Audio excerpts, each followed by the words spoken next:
I had something funny, and you guys can bring up the book cover. Paperback's coming out pretty soon.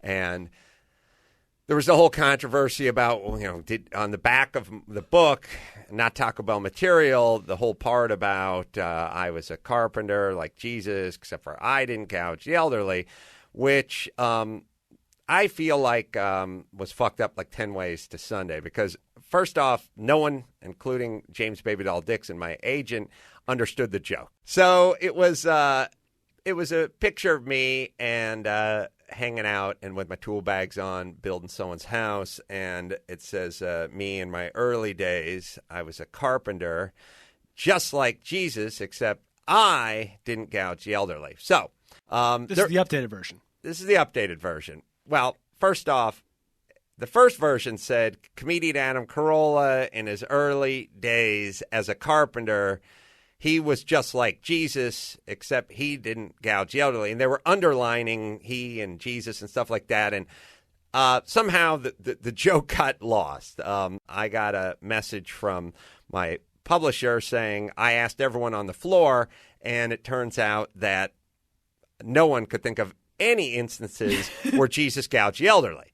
Then she said, I'm not familiar with the Old Testament or the New Testament, but I still couldn't find anybody who could find any stories in the Bible about Jesus gouging the elderly. And I said, well, that's the joke, though. That's the joke. And she said, well, it's very confusing. Nobody got it. And then I said, I think this is confusing to you. I'm not sure what's going on with the rest of your floor.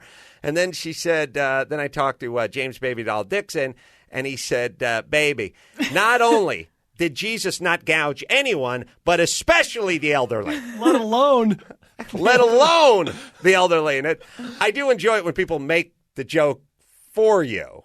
What was funny is last night we were sitting signing autographs and all that kind of stuff. And at the very end of the autograph line came a woman.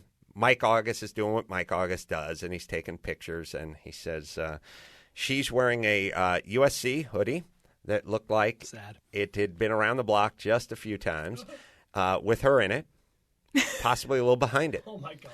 And she was clearly disheveled and, if not insane, on her way to insanity. And she said she was holding the book and she was pointing at the back cover. And she said, I don't understand what you're saying about my Savior, Jesus Christ. I studied the Bible, and there's nothing in it that suggests that Jesus gouged anybody. And she was a crazy person. And I said, well, I happen to have gotten hold of some papers and some invoices and things like that. And I'm not saying gouge, but some things were padded. He would do what they call T&M, time and material. And even back then, a sheet of plywood was not $129. And I can go down to Home Depot and get one for $31 right now. And she's like, you got hold of invoices from Jesus's work? And I was like, yeah, I got hold of some. I would like to see those invoices. I said, well, I keep them pretty close to the vest, but I'm not saying he stole money from people, but he worked on T&M, time and material, and I can tell you that some of that stuff looked padded to me. No. Do I read Aramaic? No. But I know someone who does, and I trust